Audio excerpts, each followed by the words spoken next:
Okay, and then,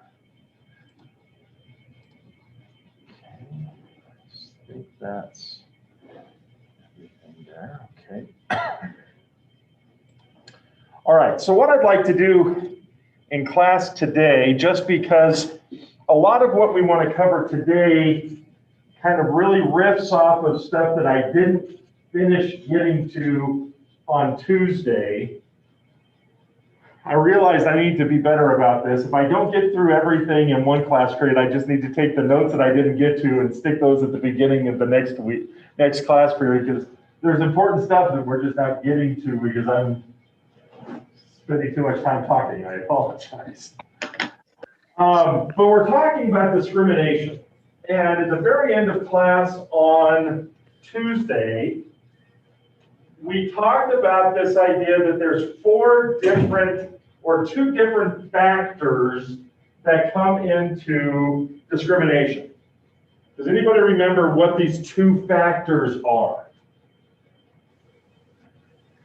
And by factors, I mean there's two different variables we look at. So there's a possibility of 4 different types of discrimination. Oh. It's probably the people can't hear me. Aren't 2 of them being individual or systematic? Okay, so so the first one is whether it is individually operated or if it's institutionalized or systematic. We call that factor the scope. How broadly or big is the nature of the discrimination? Okay, excellent. Thank you, Sierra. Number 2, what's the other factor? Consciousness. The level of awareness. Okay, is this something that we're doing and we know we're doing it? Or is it something that's happening and we're not necessarily aware? It is an unconscious bias. Okay, and so the idea is that I can have this square of 4 different alternatives. The most problematic of all of these would probably be conscious systemic discrimination. Why? Richard, why you're nodding? Why would you agree that conscious systemic discrimination would probably be the most problematic? Well, first of all, they're in a point of authority, so they have authority over a large group of people, and they are consciously discriminating against them. That's okay. So there is a clear level of intent. And it's not limited to it's not limited to the actions of a specific individual, but the entire system is aware that it is doing what it's doing.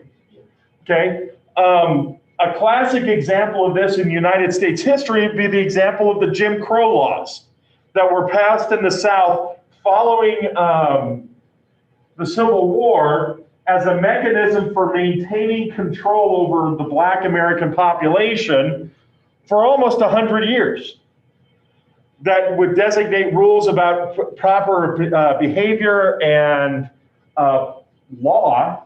For example, the idea of segregated bathrooms, segregated schools, poll taxes and voting laws that were intentionally designed and implemented over a broad scale to limit access to certain individuals being able to have freedoms. Okay? So which would probably be, from an ethical perspective, the least damnable, the least damning? The individual unconscious or unaware. Something where I'm doing something, I'm not aware. Now, does this justify or excuse discrimination? No. But in a scale of significance, which again, going back to utilitarianism, the biggest cost and the biggest benefit, the benefit of discrimination, meaning I get away with things that I shouldn't, or I prevent others from getting what they should have. The cost of, or the utilitarian cost of discrimination is smallest when it is both individual and unconscious? How could that possibly be the case? We've already talked about the fact that because it's an individual, the amount of people that a person can affect is small. So is that the scope of the argument? How might unconscious bias fit into this argument of utilitarian analysis of discrimination? It's unconscious, you might not do it all the time. There is a possibility that is intermittent, okay? And there's the possibility that if somebody brings my attention to it, it might be easily addressed. It is much more difficult to fight rape discrimination if I'm aware that I'm doing it and I persist. Okay? All right.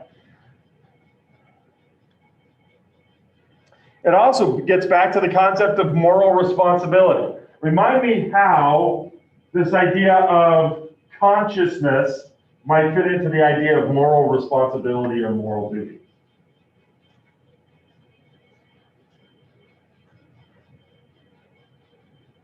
Wasn't awareness one of the factors? The ability of intent. Am I aware? Do I have agency? The ability to act or choose. It diminishes. Does it erase moral responsibility? No. But what does it do? It starts with an M. It mitigates. It lessens the depth or scope or power of responsibility. Okay. So from a historical perspective, the concept of discrimination and how do we react to it, the book argues that discrimination would be remedied when the proportions of minorities within the organization more or less match their proportion in the available pool of workers. What does that mean? Let's interpret that statement. What is this original goal regarding discrimination?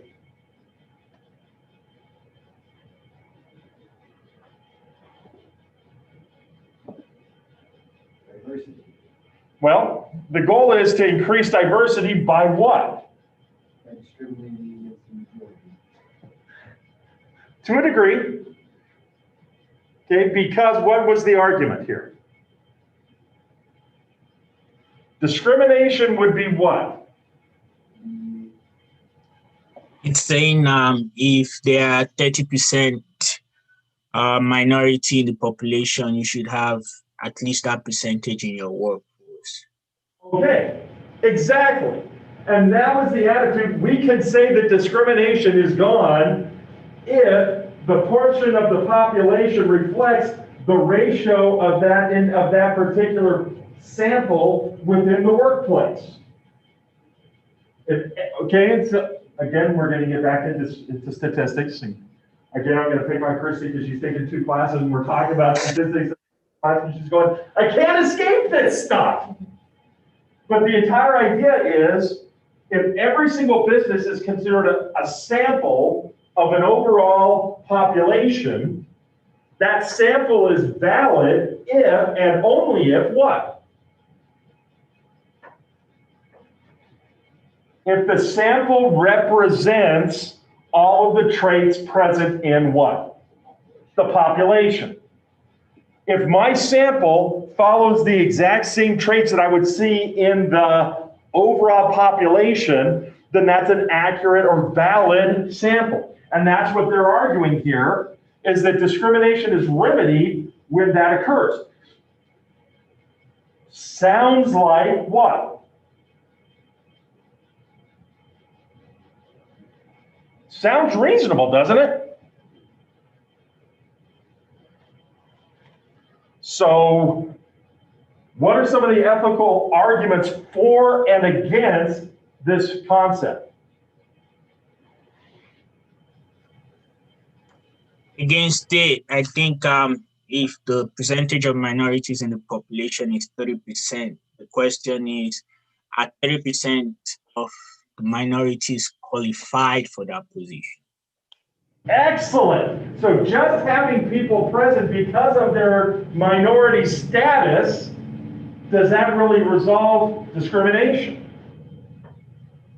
Now remember, what is the definition of discrimination? Judging somebody not based upon their merit, but based upon what? Prejudice, What's that? prejudice and Based on some, the term that the book uses is prejudice or another invidious purpose or reason. Okay?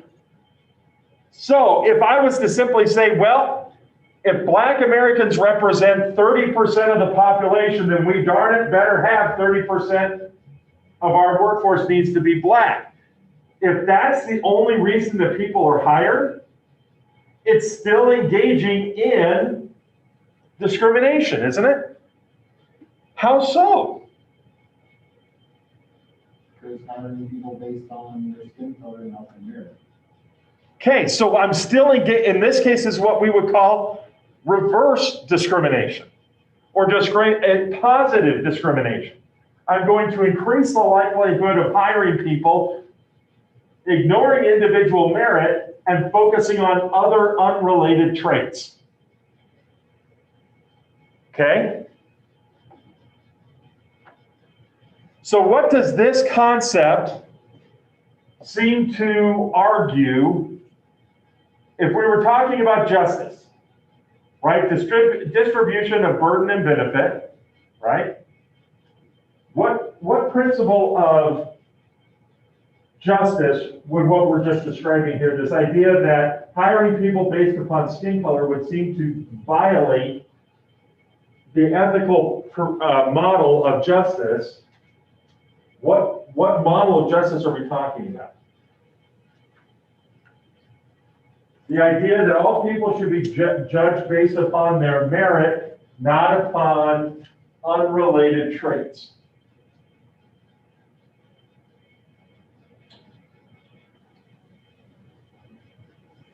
There's two. Go for it, Josh. Is one of them capitalist? One of them is exactly. Why capitalist, Josh? Because that's like when someone like produces more, they get more of a. Yeah, the capitalist model of justice emphasizes almost exclusively every person should benefit or receive benefits based on merit, right? If I work harder, I should get more of the benefit. Okay? So it's all about merit. And so if 30% of my applicants are Black and they are qualified, should they get hired? Yes. Should the fact that they're Black matter?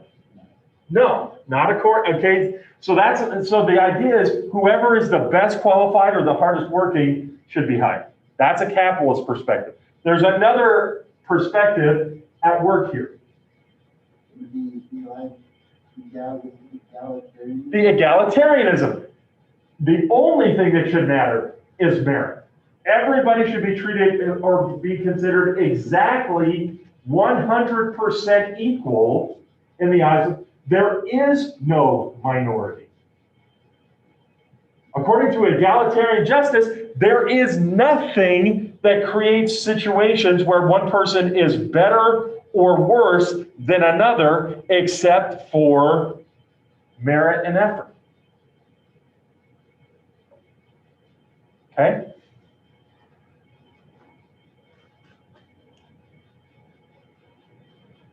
So building on this historical perspective, this leads us to another common historical finding, which is the idea that discrimination can only occur.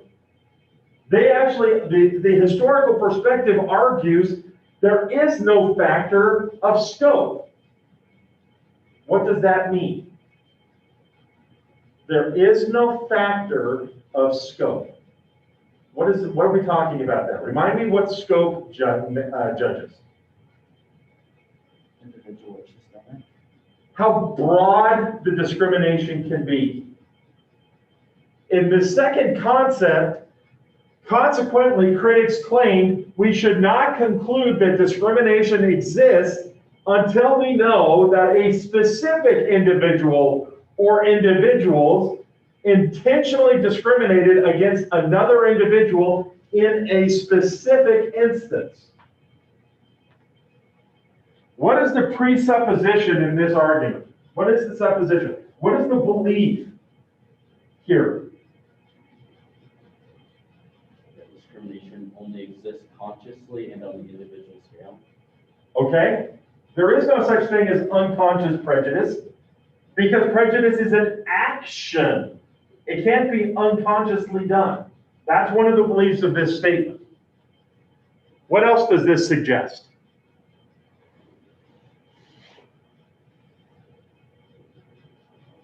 You can't prove it, it's not there. If you can't prove it, it's not, we cannot assume that discrimination exists until we can specifically prove how one individual intentionally discriminated against another. Why is that problematic? Because it's like it's their word against your word, and it's so easy to just be like, I do that, or I do that to everybody. Okay, unless we can, because it gets back to that concept of intent, that unless I can specifically prove you intended to discriminate, not just that you discriminated, but that you intended to, discrimination cannot exist. Okay? Again, but how is that a problem? You're 100% right. But why would that be a problem?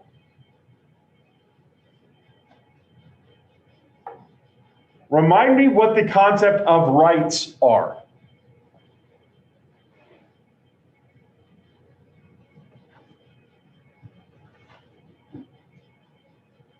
What is a right? It's an entitlement. Left. What's that again? It's an entitlement that we're entitled to. It is some type of protection that we are entitled to. Either I am protected in doing this, or I am protected from something. Okay? If I have to prove that this thing occurred in order for my rights to be considered, what does that say about rights? They're not that important, or they are very conditional. They only exist if I can prove it. Doesn't give, rights are pretty weak in that case. I think that was kind of like, is the opposite of what the Constitution says, you're innocent until proven guilty. Okay? So it's kind of more so you're guilty until you can prove that you're innocent. Okay? I am going to say, sadly enough, the Constitution does not actually say, but it goes after or establishes, especially in the first 10 amendments of the Constitution, it declares affirmative rights. These are rights which the state, meaning the government, is required to positively protect. These are things that these are rights that are granted to any person who is subject to the Constitution of the United States, and the government is responsible to protect actively these rights until the government determines reasons why they have to be violated. But these shall, for example, the right to bear arms shall not be infringed. You cannot even infringe upon my right to bear arms. You have the right to a free press. We have the right to assembly. We have the right to religion. These are things the government is expected to protect. But according to this historical perspective, the right to be free from discrimination only exists after it's been proven to exist. Now, if we look at the kind of time frame or timetable on how most legal decisions take place, for example, the Gretter versus Bollinger argument that we looked at last class, Gretter gets denied access to the law school at the University of Michigan, correct? How long did it take for the Supreme Court to finally decide on this thing?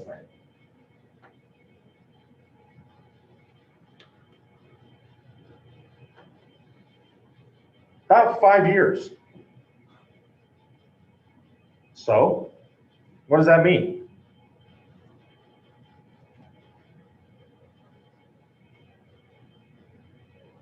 Okay, so Gretter gets denied access to law school, files the lawsuit. It starts happening. What happens to Grutter in the meantime?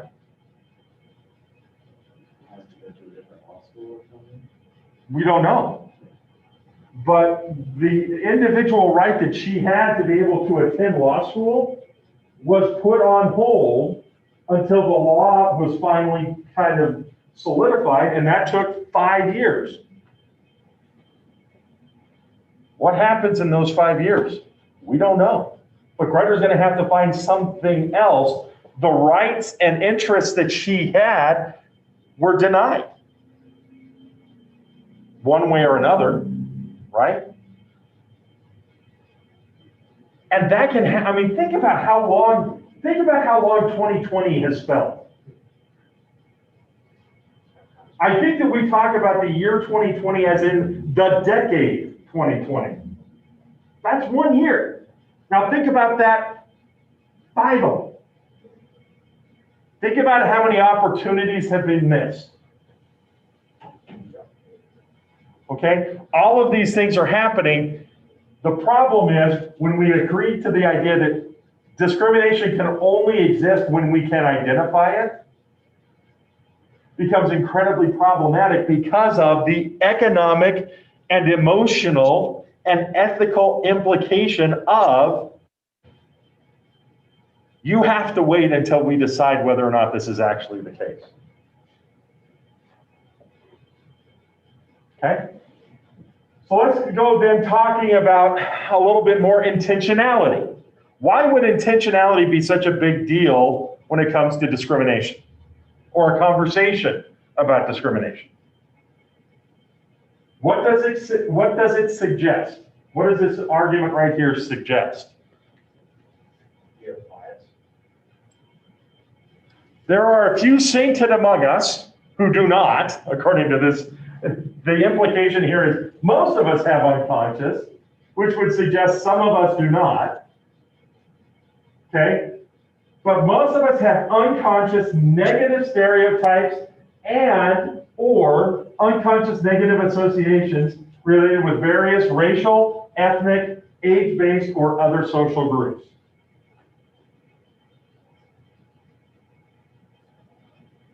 Okay? What are the implications of that statement?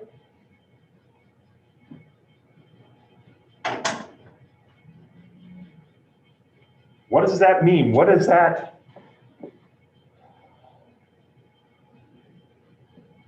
What's the consequence of that? What do you think, Deanne?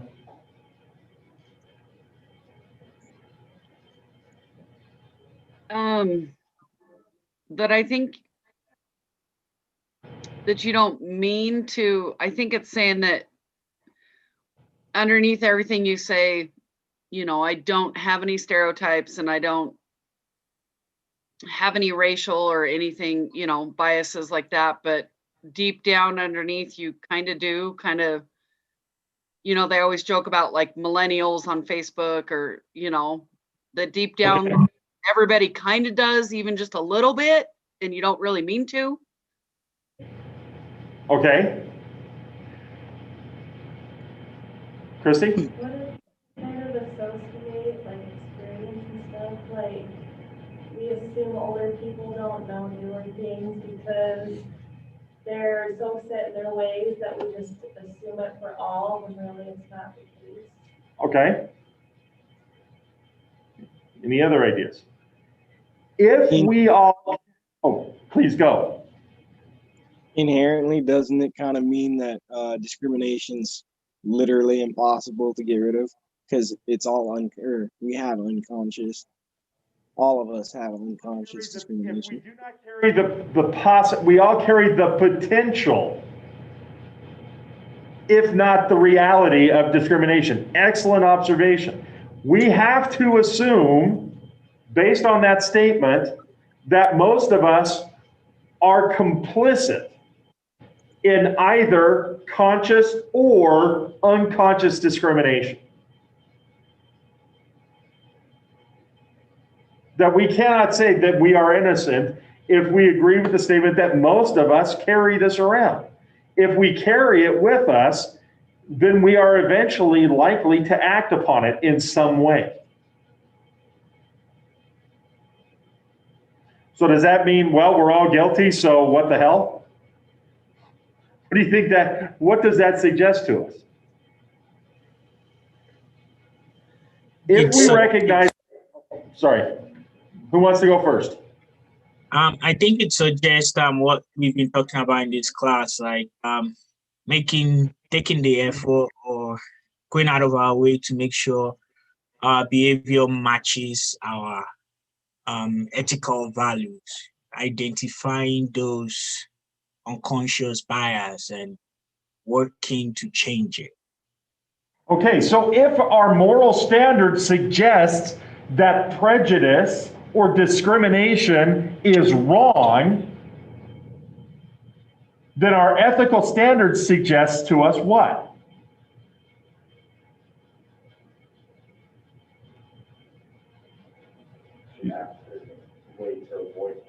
We have to acknowledge that if we have the possibility or potential, if the seeds of discrimination exist within us, I have to take active guard to limit or remove that potential within my behavior. I cannot simply say, well, I would never be discriminatory, because I have to accept, if that's true, that we all carry that there is going to be a potential in decisions that I make, and I have to control against them. Sounds great, Mr. Lambert. How do I do that?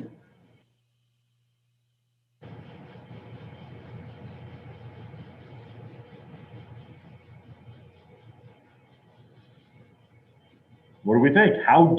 Especially if the statement is most of us have unconscious,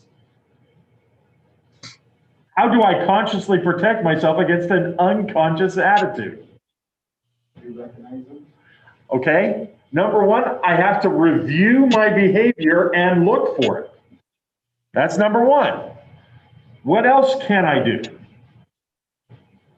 How else can I acknowledge or look for the possibility or potential for unconscious discriminatory acts? I cut somebody off. I didn't mean to. I don't know how to put this in words, but I've had a friend who was able to point it to me, and I was able to reflect on my behavior personally and recognize that it was actually true. Self-reflection. And as we start to think about when and how might this occur, where would it be most likely to occur in my life, I can then start looking at those events and see if I can see patterns of behavior. Now, is this because I want to become, there's a term in social media and popular culture called social justice warrior. Anybody know what that term means? Or have you ever heard of that word? Okay, it's normally used pejoratively, meaning it's used with a very negative connotation to it. And it's somebody who strives to encourage and enforce social justice. And a classic example of that would be somebody who is campaigning against discrimination. And it becomes such a major part of their lives that they will identify any and all faults, particularly in others, in order to draw attention to them, with the idea being we want to see social justice, so therefore we're going to act in ways to encourage and identify it. Now, why would that be a negative? How could that be a negative? Sounds like a fairly reasonable, good thing, isn't it?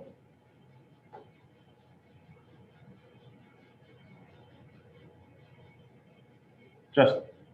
I think one of the major things is it's the whole idea of unconscious bias. A lot of things you do, you don't recognize, and it's often that they bring it on stand as if that's an intentional negative that you're trying to encourage. Okay. So it's not just recognizing it, it's condemning you for doing something that you may not intentionally be doing. Okay, so the idea of social justice can conflate action with intent. That if I engage in a discriminatory way, it's automatically assumed that that must therefore be intentional. Therefore, I will act as though you are intentional and I get to beat you over the head with it. So does this mean that social justice is a bad thing or an inappropriate thing? No, not necessarily. I think that a lot of us would agree that if we look at the way society works right now, there are inequities. There is injustice. There are situations where people's rights are being violated, where utilitarianism is not being applied, where the cost is being put upon a certain group of people and the benefits are being reaped by a much smaller group of people. So we agree, I think, that there are ethical challenges throughout society and especially in the business place. So how do we deal with this? Well, we've talked about the idea of self-reflection, but I think that it also involves the idea of how do we address it when we see those issues in others? And I think that's a bigger challenge, and that's, again, one of those things that comes back to your moral standard. How do I deal with people who I feel are in the wrong? We've talked about justice, and this is a term that tends to have a lot of, I think, spiritual or religious overtones, but it gets back to this concept of the debate between justice and mercy. When do I forgive? When do I forego? How do I balance the ethical demand of justice with the ethical demand of mercy? I don't have good answers for that. But it's one of the things that we have to look at and consider. And I think it's one of the things that comes in here.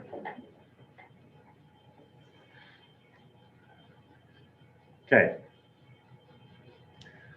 So the book kind of moves at the end of the discussion to say it is important to keep the ethical issues raised by policies that aim to prevent discrimination separate from those raised by policies that aim to remedy discrimination after it's already happened. So the book suggests there are things that we can do to prevent discrimination, and there are things that we can do to resolve or remedy after it has happened. Why would it be important to keep those two things separate? That's what the textbook is suggesting here. Why would it be important to keep them separate?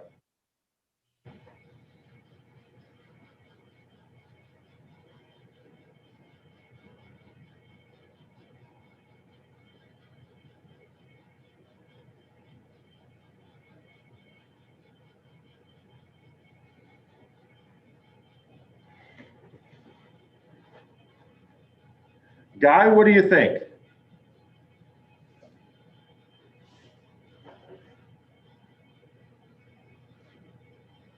I'll repeat the question.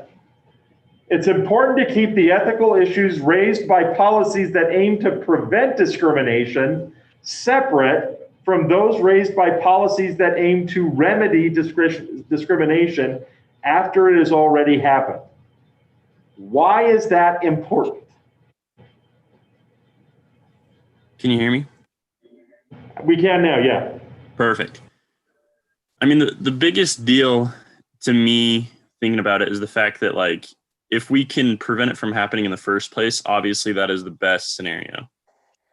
Okay. But prevention is the most important thing in this.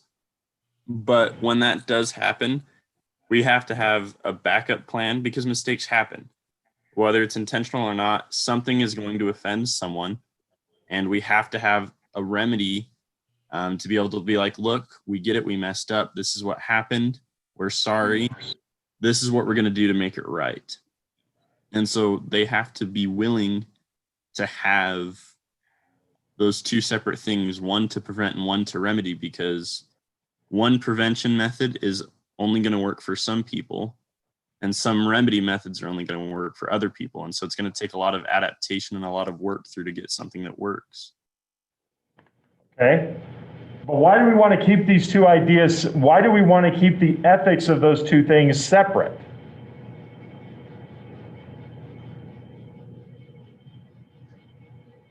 I don't really know why they would need to be separate.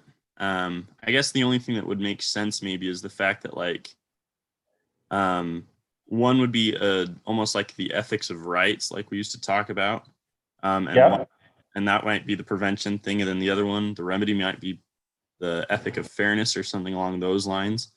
So they really can't quite be considered under the same umbrella, even though they kind of address the same issue. There are different things that have to be addressed. I don't know. Okay. Does anyone else want to jump in on this? You're going down the right path here, Guy. Justin. Take a shot at it. So I think that it's important to keep the ethical issues raised by the policies that aim to prevent and to condemn, because I think it's two different kinds of rights. I'm going off what he said. One's a positive right, one's a negative right. Okay. It's like protecting you from discrimination, and one is, well, no, that would be right either. One's punishing and one's protecting from it. And so putting them in the same boat, you'd be punishing somebody for maybe unintentionally doing something or something along those lines. Possibly. Okay. Now, if we think about this, the purpose of preventing is aimed at what type of action? Actions in the past, present, or future? Future, affirmative. Okay, so we are going to make sure this doesn't happen again.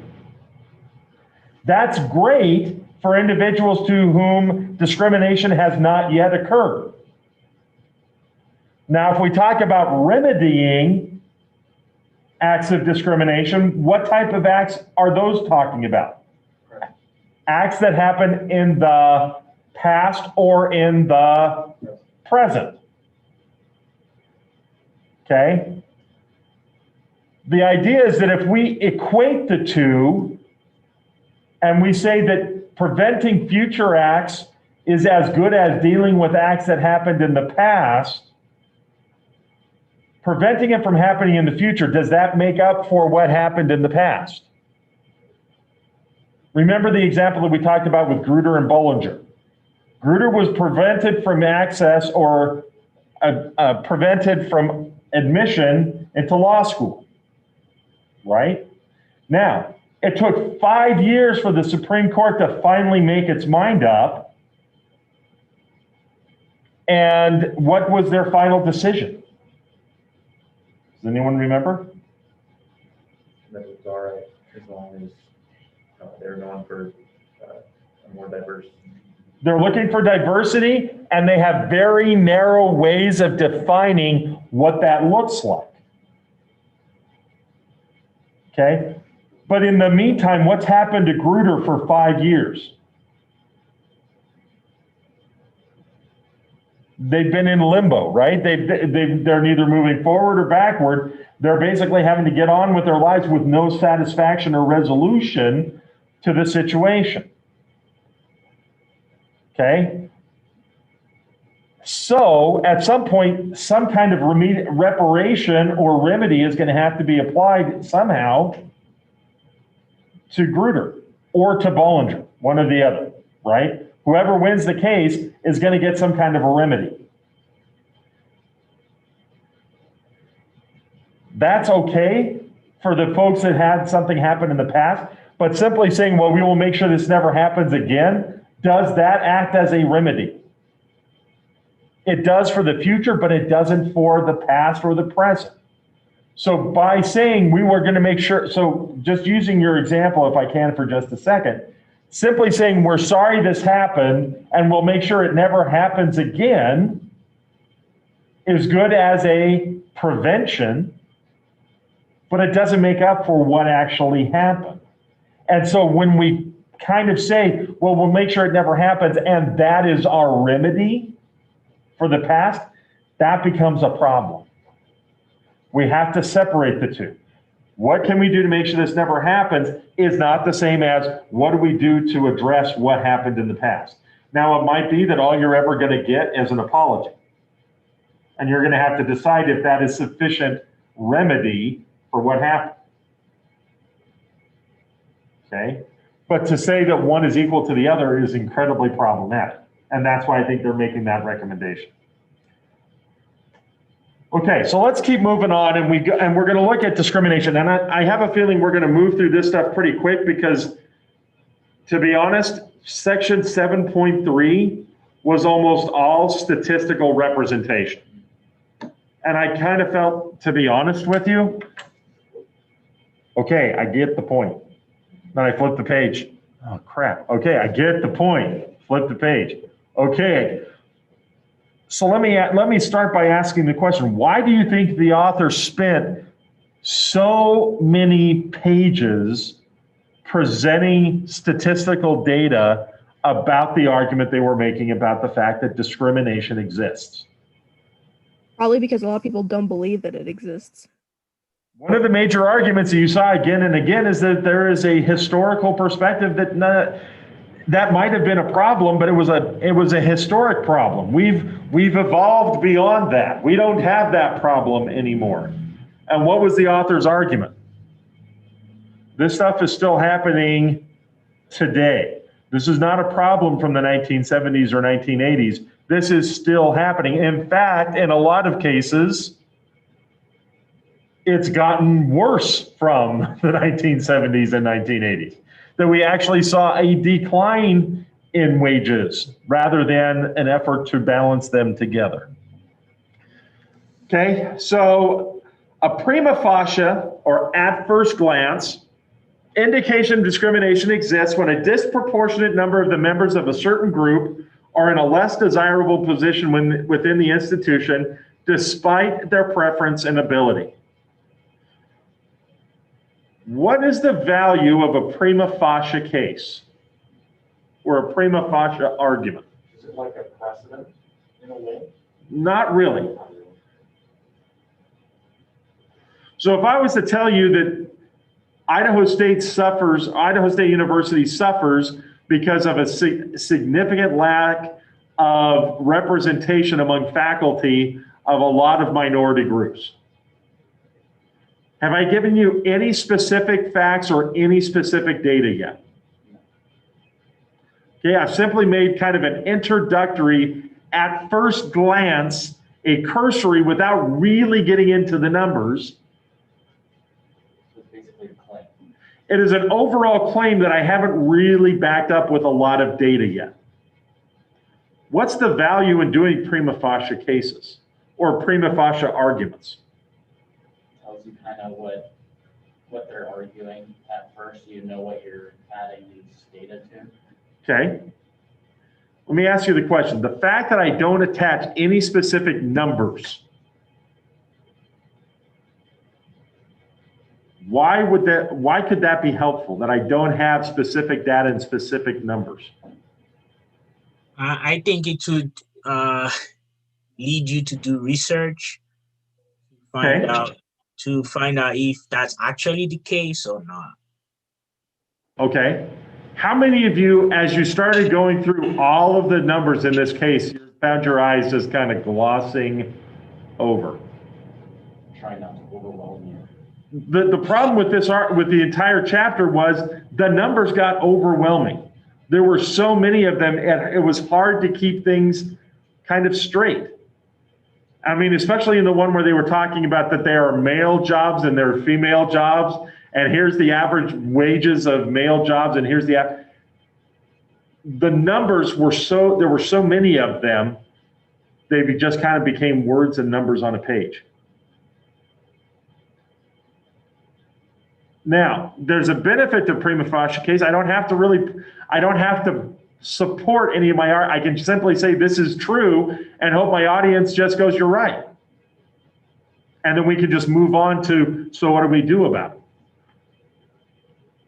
So why did the author feel the need to go into, quote unquote, to go into the weeds? Because the opposition found this prima facie case, just saying, oh yeah, well, I don't see it. At first glance, I don't know it's involved. Or I don't believe it's still the problem. Or we get into things like, well, but for example, they talk quite a bit about women.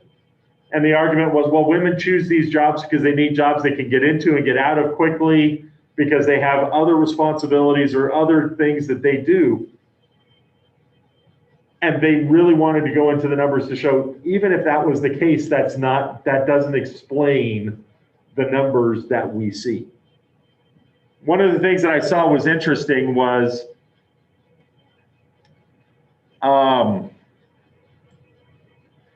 one study found that firms employing mostly men paid their workers on average 40% more than those employing mostly women.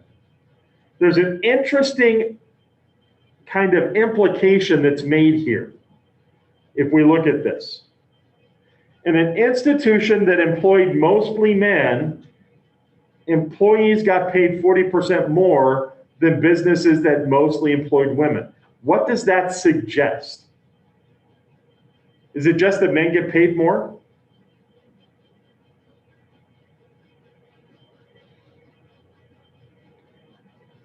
Not necessarily. If we look at what this language says, it says in a firm where most of the people are men, workers were paid 40% more. What does that imply about the women that work at those firms? They got paid more too. They got paid more too. And that all of the individuals that worked at firms that normally employed women, both men and women, were paid 40% less. So it's not just a question of whether men are paid more or women are paid more. This is suggesting this even suggests if the organization you work at typically employs men, everybody gets paid more. If you work at a place where it's mostly women, you're going to get paid less regardless of your gender. Which suggests this is even more systemic than just a men versus women argument in an individual case. It's saying if mostly men work here, everybody gets paid more.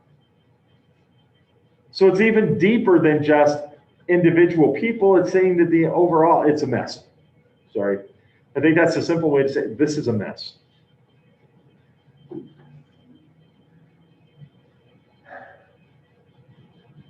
One of the biggest problems that the study I thought identified, which was helpful, is one study concluded that although discrimination cannot be measured directly because it is illegal,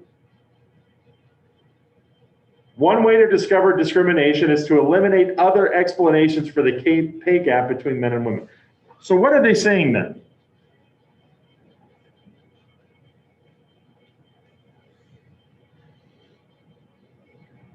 Jared, what do you think?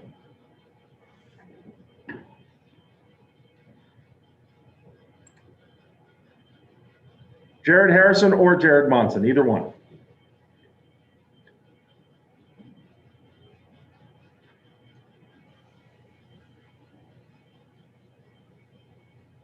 If you're talking, your mute button's on.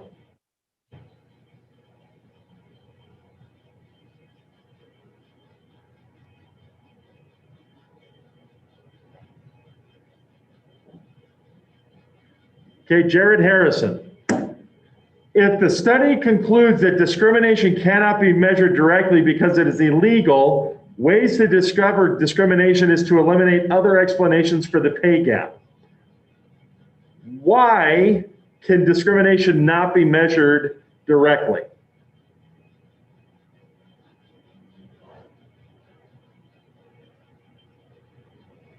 every situation is different.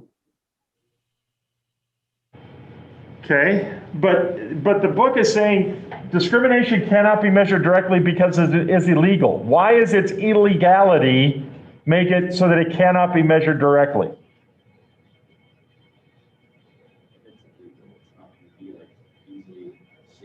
Easily seen.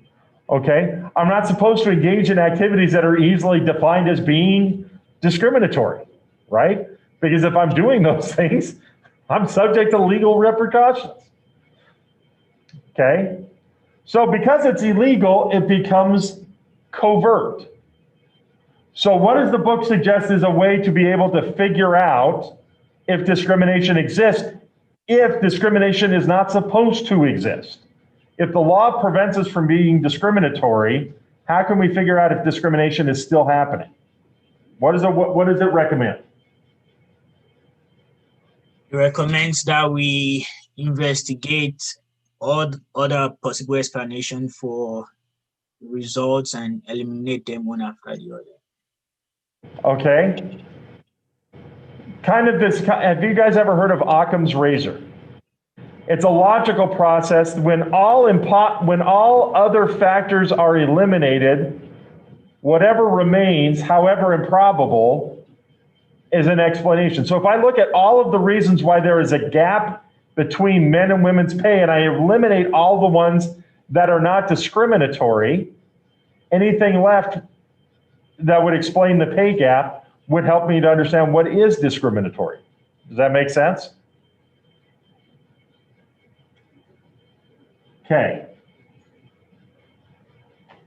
This gets us to the last question that I want to ask for class today. It says many business and this is the relevant to you because I want you to think about this. Many business organizations still harbor some degree of probably unintentional yet institutionalized discrimination. No doubt a result of early or earlier discriminatory practice. Okay, what does that say? What does that mean?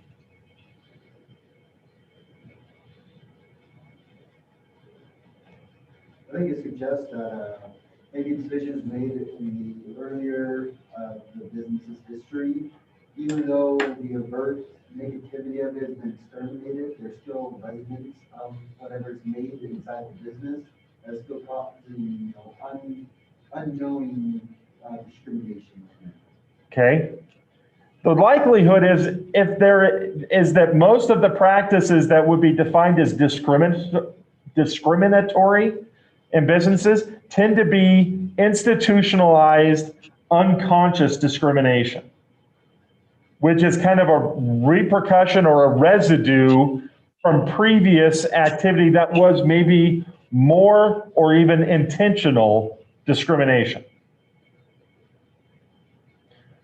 So here's the question I need to ask you guys, and I don't know if there's an answer to this, but I want you to think about this for a minute. How do you think you would react because you're about to go into these businesses? Okay? And we're not talking about jobs where you're getting a job at Burger King as a temporary employment option to pay the bills. We're talking about you're starting to get your entry-level career positions. I've now chosen a degree or a career field I want to go into, and this first job is going to kind of set the tone for what happens after this. My first job is really going to set the foundation for how I move forward. This is not a job where I'm just tossing the job. For example, when I first started working here at Idaho State University, I wasn't making enough money to make ends meet, so I worked at a Hollywood Video. Yes, that dates me. There used to be video stores where you would go to rent movies that you didn't buy. Okay? Now, my career was teaching. That's the one I cared about. But I needed some extra money, so I had another job. I really didn't care about my status at that job as long as I was earning enough money to make ends meet. So having said that, you're now all at the point where, especially if you're in the College of Technology, you're probably less than a year away from starting to try to find those career jobs that you care about. How do you deal if you go to that job and you discover residue of institutional discrimination? Intentional or unintentional? How do you deal with that? This gets back to that question that we had in the midterm of the bartender job, right? Now, the likelihood is, unless you were a professional bartender and that was your career field, it sounds like the job that was described there was a temporary one. Would you agree with that? Okay. However, it was also clear that some of the people that you were working with, that was not a temporary job because they had adapted to find new ways to make money, correct? In this case, putting soda and smoothie money in the tip jar. How do you deal with situations that you know are not right or correct when there is quite a bit of potential reward or potential cost to being ethical? Do you say something? And this is not one of those situations where I'm trying to tell you that there's an answer to that. But this is why we're teaching this class. How do I make a decision about, do I say something or not say something? How do I make that decision, realizing the scope of cost and the scope of benefit? The entire purpose of this class is for you to be able to figure out how to look at the consequences and to make a decision you can live with. If you remember at the very beginning of the class, we talked about the guy who worked for, was it Boeing? That was in charge of making the brake tests for the Air Force. And he said, I was told I had to sign that report. And I knew that if I signed that report, I would be involved in doing something unethical. But I knew that if I didn't sign the report, what was going to happen? He was going to get fired. And ethics are all good and well, but ethics don't pay the bills. Ethics do not keep you in the house. Ethics do not feed your family. This is kind of one of those questions. What are we willing to do in the face of tricky, complicated, and challenging dilemmas? If I realize that people are being discriminated against, what am I willing to do? How far do I have to go to satisfy what my ethical standard outlines for me? Don't have an answer. But it's something that I would recommend that we think about.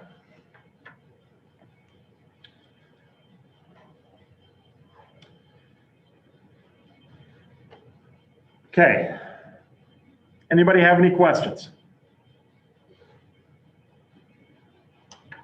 All right, so just as a quick reminder, number one, please do not forget you have a Chapter 8 quiz due by Sunday. Number two, you should probably get started writing your case study. I strongly recommend that as a part of your writing your case study, you go back and look at the 2 case studies that were included as part of the midterm. There are some very important elements in that will be helpful to you when you're writing or at least drafting your case study. I want to go back and take a look at this just really quick.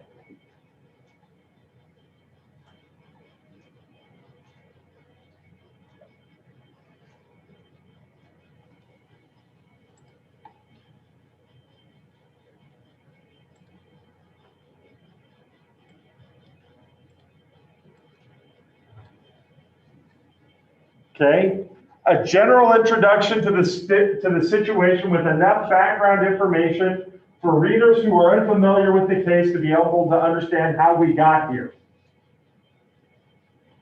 Okay?